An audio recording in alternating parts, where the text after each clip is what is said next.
¿Te acordás que la vez pasada hablábamos sobre lo que eran los capilares glomerulares, la membrana basal, los porcitos? Bueno, ahora nos toca hablar sobre la filtración glomerular. En esta parte vas a ser un experto, te aseguro que vas a ser un experto en lo que es la filtración glomerular. Lo primero que tenemos que saber es que obviamente para que se dé todo este proceso de filtración glomerular, lo que tiene que pasar es que venga la sangre hacia el riñón, atraviese este plasma sanguíneo, la barrera de filtración. ¿Te acordás cómo estaba formada la barrera de filtración? Bueno, tiene que atravesar la barrera de filtración y se va a encontrar con el espacio de Bowman. Luego se va a dirigir hacia todos los túbulos renales y por último vamos a tener lo que es la excreción urinaria. ¿Y qué es la excreción urinaria? Bueno, no es otra cosa que lo que la persona va a orinar. Pero ahora, ¿de qué depende esto? ¿De qué depende la excreción urinaria? Bueno, mira, depende de dos cosas. Por un lado, vamos a tener al filtrado glomerular y por otro lado va a depender también de la excreción tubular,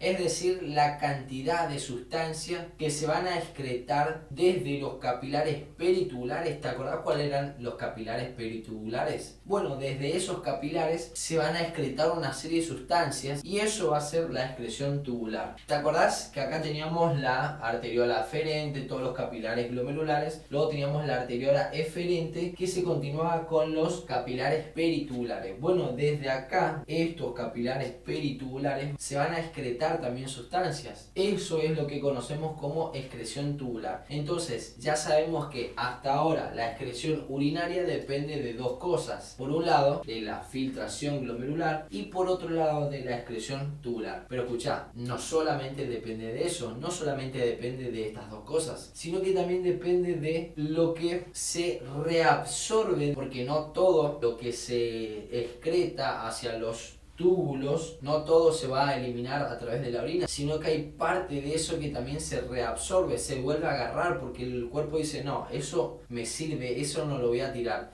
Entonces eso es lo que conocemos como reabsorción tubular. Entonces también la excreción urinaria depende de la reabsorción tubular. Entonces menos, porque eso se vuelve a agarrar, esas sustancias se vuelven a reabsorber, menos la reabsorción tubular. Quedamos con que la excreción urinaria depende de tres cosas en realidad. Por un lado de la suma de la filtración glomerular, es decir, lo que se filtra, más la excreción tubular, es decir, todas las sustancias que van a salir, que se van a excretar desde los capilares peritubulares que hoy te mostré, menos lo que se vuelve a agarrar, menos la reabsorción tubular. Eso es lo que conocemos como excreción urinaria. Estos tres son los parámetros que tenemos que tener en cuenta a la hora de pensar de qué depende lo que el paciente orina, de qué depende la excreción urinaria. Pero primero vamos a empezar hablando sobre la filtración glomerular. A ver, teóricamente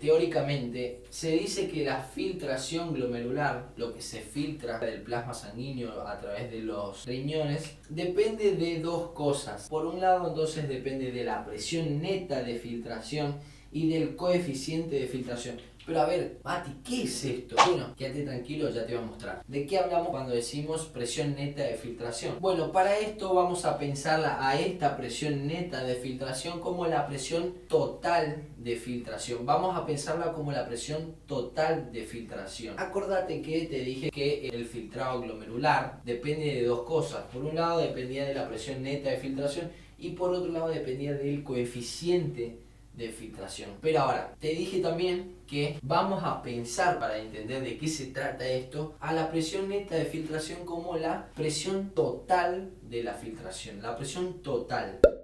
Esta presión neta de filtración se divide de dos maneras. Por un lado, vamos a tener a las fuerzas que se oponen, que no quiere que se filtre, a las fuerzas que dicen no, no queremos que se filtre la sangre, y por otro lado, a las fuerzas que dicen sí, yo quiero que se filtre la sangre. Entonces, por un lado vamos a tener a las fuerzas que están a favor de la filtración, y por otro lado vamos a tener a las fuerzas que están en contra, que se oponen a la filtración. Entonces vamos a tener a las fuerzas que están a favor de la filtración y a las fuerzas que están en contra, que se oponen a la filtración. Pero ahora, ¿por qué hay fuerzas que se oponen y hay fuerzas que dicen sí, yo quiero que se filtre la sangre? ¿Por qué tenemos esos dos tipos de fuerzas? Para esto vos imaginate en una cancha de fútbol. La cuestión es que de un lado de la cancha, vamos a tener a lo que son los capilares glomerulares y por otro lado, del otro lado de la cancha vamos a tener a la cápsula de Bowman. A su vez, de cada lado de la cancha, de ambos lados de la cancha de fútbol, vamos a tener dos tipos de fuerzas. ¿Te acordás que en alguno de los videos yo te expliqué sobre la presión oncótica? Si no te acordás, te lo dejo acá arriba. Y te expliqué también sobre la presión hidrostática. Bueno, ahora la vamos a usar otra vez. Estas dos fuerzas, estas dos presiones se van a encontrar en ambos lados de la cancha de fútbol. Entonces vamos a tener de un lado de la cancha, vamos a tener a lo que es la presión oncótica. ¿Te acordás que era la presión oncótica? La presión que ejercen las proteínas, que atraen el agua. Las proteínas atraen el agua. Entonces esta presión oncótica hace referencia a la presión que ejercen las proteínas. Por otro lado, vamos a tener a la presión hidrostática. ¿Te acordás de qué era la presión hidrostática?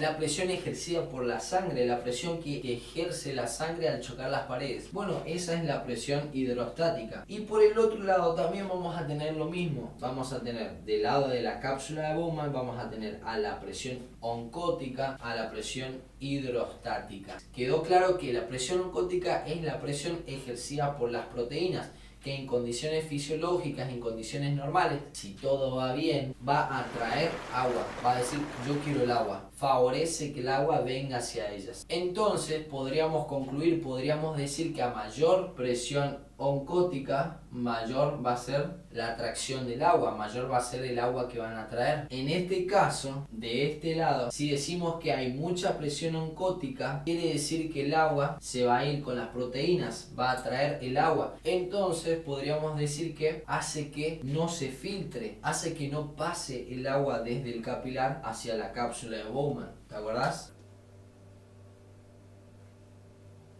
Hace que no pase agua desde el capilar hacia la cápsula de Bowman. Pero ahora, en realidad, dependiendo de dónde se encuentre la presión oncótica, ya sea acá o acá, va a favorecer la filtración o va a oponerse a la filtración. Es decir, si yo tengo mayor presión oncótica acá que acá, voy a traer agua hacia el capilar y voy a evitar que el agua, que la sangre, que el plasma sanguíneo se vaya hacia la cápsula de Bowman. En cambio, si yo tengo mayor presión oncótica dentro de la cápsula de Bowman, voy a hacer que el agua venga hacia la cápsula de Bowman. Entonces, ¿te quedó claro eso? Que si yo, por ejemplo, tengo mayor presión oncótica del lado de la cápsula de Bowman, voy a hacer que venga más agua desde el capilar que está arriba hacia la cápsula de Bowman. Por lo tanto, va a aumentar la excreción urinaria, porque estoy haciendo que venga más plasma hacia la cápsula de Bowman y por lo tanto a todos los túbulos. Y pasa lo contrario si, lo que te dije recién, si está aumentada la presión oncótica dentro del capilar, hace que no se filtre. Por lo tanto, va a reducir la excreción urinaria. Pero por otro lado, tenemos a la presión hidrostática, la presión ejercida por la sangre, por el agua. Lo mismo, si yo tengo mayor presión hidrostática, es decir, mayor presión de la sangre, dependiendo de dónde se encuentre, si se encuentra en el capilar, si tengo mayor presión hidrostática dentro del capilar o dentro de la cápsula de Bowman, va a favorecer la filtración o va a oponerse a la filtración. Es decir, si yo tengo mayor presión hidrostática dentro de la cápsula de Bowman, quiere decir que voy a aumentar la filtración glomerular, por lo tanto voy a aumentar la excreción urinaria. En cambio, si yo tengo una mayor presión hidrostática dentro de la cápsula de Bowman, es decir, yo estoy teniendo mucha orina, mucho plasma acá, estoy deteniendo el filtrado glomerular, quiere decir que voy a tener menos filtración y menos excreción urinaria. Bueno, pero ahora, para hacer un poco más claro el tema, para entender un poco mejor, vamos a ayudarnos con un poco de números.